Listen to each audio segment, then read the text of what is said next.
Chapter 1. Jumping In. There was something strange about that pond. Evan knew it from the first time he looked into the murky depths. What was down there? A monster? Like that one in Scotland? What was it called? Loch Ness? Something weird like that. He stood still, shivering a little, waiting for whatever it was to break through the surface and eat him. Alive. One gulp. He hoped it would be one gulp. He couldn't stand the thought of being chewed. He was small enough for one gulp anyway, not like his big brother Xavier. Big, tough Xavier, with the cool name. Xavier even had muscles and armpit hair. Evan looked down at his own skinny, hairless arms, not a muscle to be seen. No matter how many pull-ups he did from the tree branch of the big old oak in the backyard, they just refused to grow. Going in today? Evan turned and saw his brother standing on top of the old tire that hung from one of the oak tree's thick branches. The tire had come with the tree, which had come with the house. Gonna do it today? Xavier's face was all know-it-all-ish, as usual, the corner of his mouth turned up in a smirk. Ever since they moved to this house from the city 2 months ago, Evan had stood on this little dock and stared up at this pond, waiting for the day when he would get up the nerve to jump. Show Xavier he wasn't afraid. He had vowed to do it before the end of the summer, before starting 4th grade at his new school. He was sure by then he would have jumped in 100 times.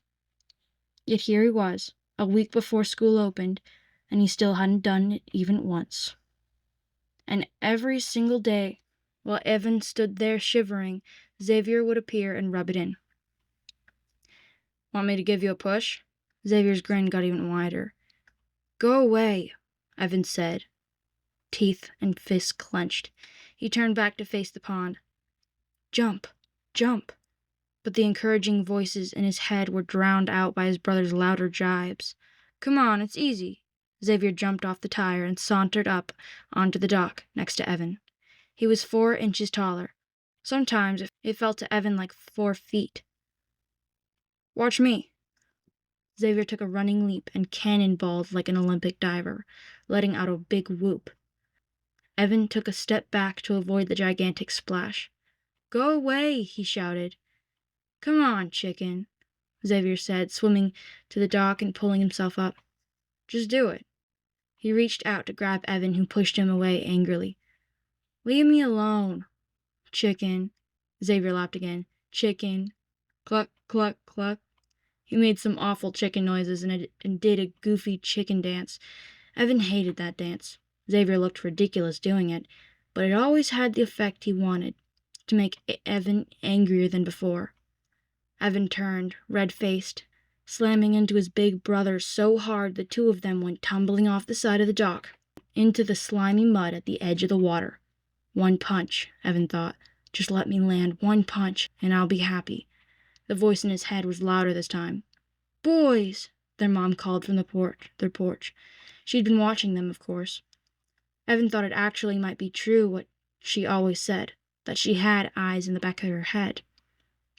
What's going on? I didn't do anything, Xavier yelled back before Evan could find his voice. I was trying to help him jump. You're lying. Evan's whole body shook with rage. He threw another punch, missing his brother by a foot. Evan, come inside this house right now. Mom's voice was all shrieky.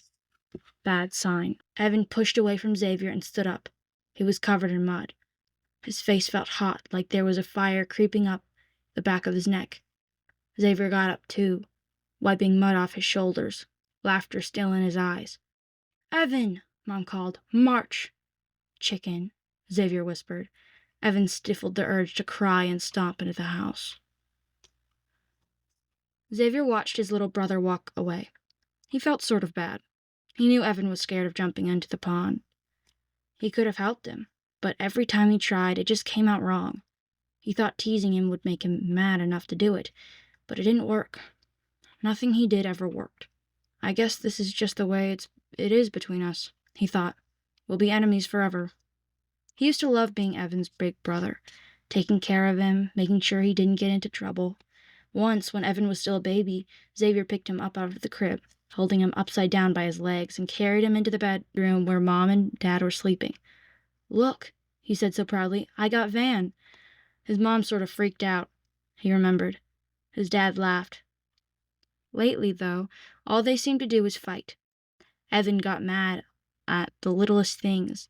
Xavier figured his little brother was just jealous since Xavier was bigger and better at pretty much everything.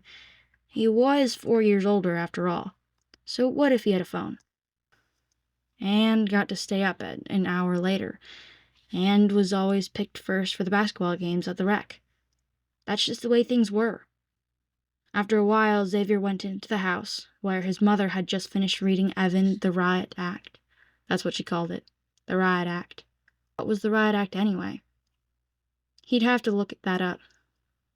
He liked looking at stuff. Whenever he asked his dad a question, his dad would say, "Look it up," which Xavier used to think meant, "I have no idea." But as he got older, he realized his dad knew there was some things he just had to figure out for himself. Evan was sent to his room until supper, then early bedtime. No basketball at the rec tonight. Xavier felt a little bit bad.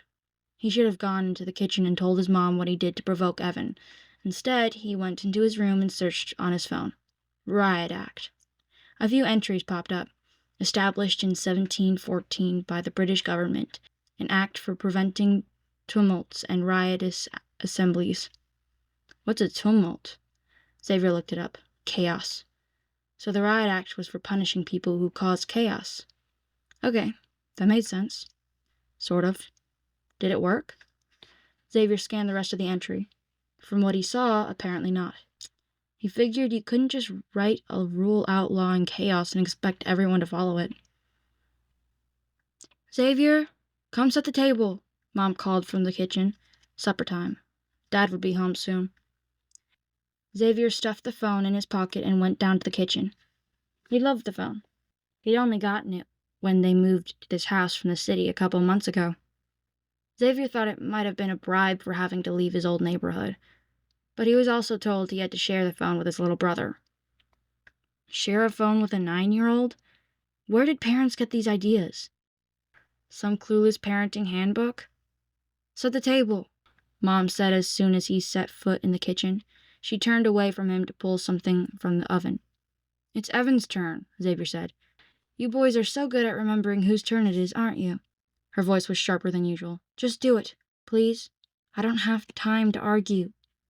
"I don't have time to argue." Another one of Mom's favorite sayings. Who didn't have time to argue? That just didn't make sense. Xavier considered arguing to be one of the most important skills of life. He thought he might even be a lawyer when he grew up. Or a professional basketball player. He hadn't quite decided. He set the table. Dad came in with his briefcase, kissed Mom on the cheek, and put his hand on Xavier's shoulder. "So, kiddo, how's your day?" "I got Evan in trouble," Xavier thought, but he said, "Pretty good." "Just pretty good?" Xavier shrugged. "Played ball at the rec. Mr. J.R. said I've got potential." That was the word Mr. J.R. had used. Potential. Xavier liked it. "There's another pickup game tonight. Can I go?" "I don't see why not. Where's Evan?" "In his room," Mom said, having a cool-off period. Mom's word for time-out. Fighting again. "It takes two to fight, doesn't it?" said Dad, looking suspiciously at Xavier. "I didn't do anything," Xavier said, shrugging in the most innocent way he could. "He's just mad because he's still afraid to jump in the pond, so he takes it out on me."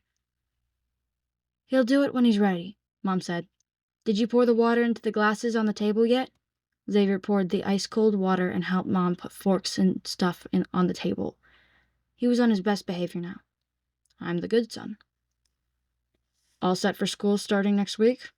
Dad asked, stealing a green bean from a bowl on the counter. "Sure, I guess," said Xavier. He had tried to avoid thinking about school. A new school in a new town, a whole new group of kids. Although he didn't want his dad to think he was scared or anything. He wasn't scared, exactly. He was already pretty popular at the rec after all. He was good at sports, which was the main thing, but he always wondered, in the back of his mind, if he was really good enough. Xavier glanced up to see his dad peering at him curiously, as if he could read his thoughts. He gave him a lopsided grin. "Don't worry, Dad. It'll be cool." His dad smiled back.